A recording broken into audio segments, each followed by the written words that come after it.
looking like the storm of the century. In the first 7 minutes on ABC 17 News at 5, tornadoes are being spotted across Florida as Hurricane Milton's outer bands reach the coast. We'll show you the wind and the rain as the state braces for impact. Plus, I'll show you when that storm is expected to make landfall and the impacts across central and eastern Florida as it continues to move east heading into tomorrow. Tracking the tropics tonight, the outer bands of Hurricane Milton are sweeping across South Florida. Just take a look at these waves going across the screen. Now, right now, you are taking a look of Naples as those massive waves from the storm begin to roll. For those of you that were punched by Hurricane Helene, this is going to be a knockout. Now, right now, we are taking a live look of Tampa right now, where you can see just how powerful those hurricane force winds are.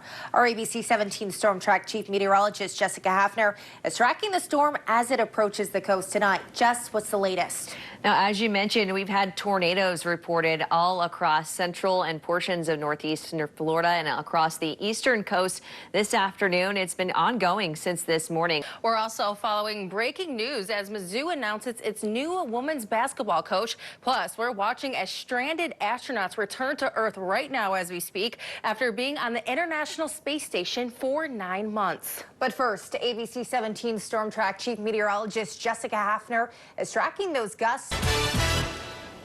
In breaking news tonight, right now, you are taking a live look of Sunny Williams and Butch Wilmar, who have just splashed off down off Florida's coast after a long 9 months in space. Now, crews are gathering right now to take them out of this capsule, as you can see right here. Now, the pair traveled to the International Space Station in June and were only supposed to be there for just over a week, but their short trip turned into 9 months. Mid-Missouri, we are following multiple breaking news stories tonight. Those include the latest on the Amendment 3 abortion rights lawsuit, a deadly sturgeon standoff, a Columbia man charged with murder, and in international news tonight, a deadly crash in Germany which killed 2 people and left dozens injured. In international breaking news tonight, authorities in the German city of Magdeburg say at least 2 people are dead and dozens are recovering after a car plowed into a busy Christmas market today. At least 68 people were hurt in the suspected terrorist attack and 15 have serious injuries. Right now, Mid-Missouri, you are taking a live look at that scene after authorities say the driver of the car has been arrested. Officials say the suspect is a 50-year-old Saudi doctor who came to Germany in 2006. A car drove into the market while it was busy with holiday shoppers. A power outage is to blame for a storm siren not going off when an EF2 tornado struck Pilot Grove yesterday, according to Cooper County Emergency Management. Thanks for joining us tonight. I'm Megan Drakis.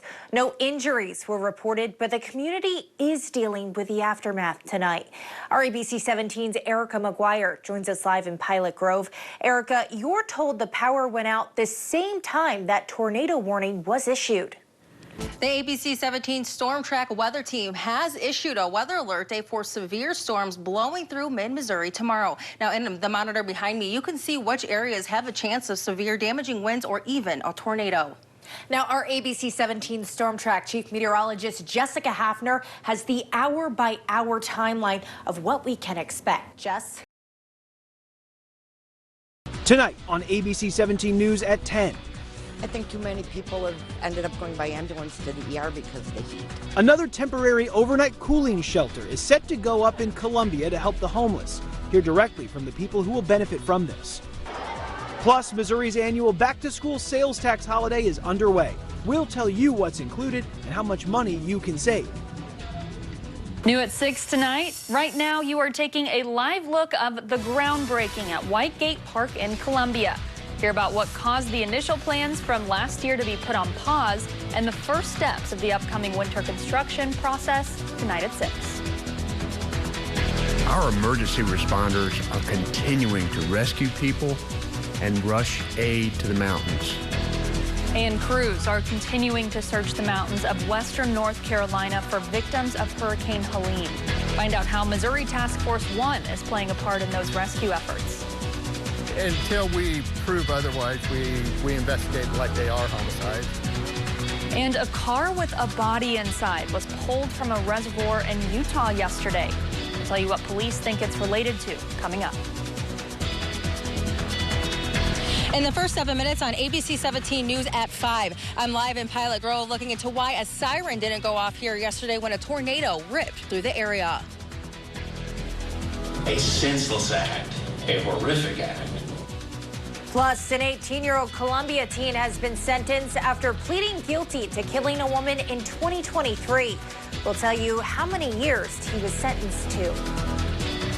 Mid-Missouri, right now, we are taking a live look of U.S. Senator Josh Hawley's watch party in Ozark. Stay tuned as we cover the race for U.S. Senate.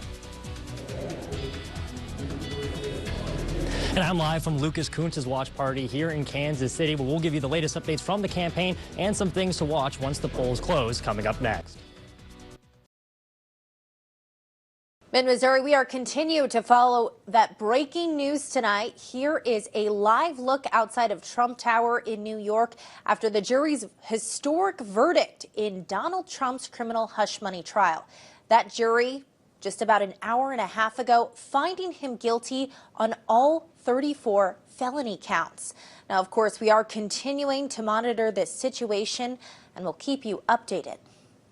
But again, that siren did not go off this morning. He says the director early described it as a Cold War era siren, so one that runs off electricity rather than battery. A tornado developed and dropped down around the Pilot Grove area, stayed on the ground for about 5.5 miles, did quite a bit of damage. And look at all that dust, folks. I'm going to go ahead and kind of zoom in here. You can kind of see it is blowing very hard here. And if you look off a little bit further, this is going to be facing southwest, almost back towards Sedalia, if you can imagine that.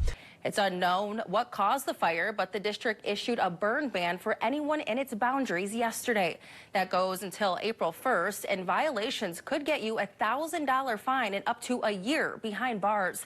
And now we're going to speak with Jerry Bloomberg, who is the fire chief of the Lake Ozark Fire Protection District. Now, Jerry, thank you for joining us here tonight. Now, would you say the wind played a major role in today's fire near the Backnell Dam? Absolutely. The wind conditions are extreme even for the spring of Missouri. The properties have been damaged beyond belief. They are full of sediment, debris, silt, and hazardous materials. In developing news tonight, a window of dangerous fire weather conditions has closed, but firefighters battling the Los Angeles blazes are still dealing with extreme hazards.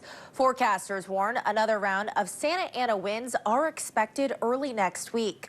The fires have killed at least 25 people, with 31 more reported missing. They've devastated entire neighborhoods, which will take months to clean up. Los Angeles County residents must wait at least another week before they can return to their homes. We have to hold for the right time and the right resources to process the scene correctly. Now, severe weather events like those wildfires can affect your home insurance costs and policies. Our ABC 17's Haley Swaino joins us live in studio tonight. Haley, you spoke with an insurance agent today about how those fires could affect Missourians. Former President Jimmy Carter had one final trip to Washington, D.C. Right now, we're going to take a live look of the Capitol Rotunda, where he will lie in state. It's the same building where he took the oath of office in 1977.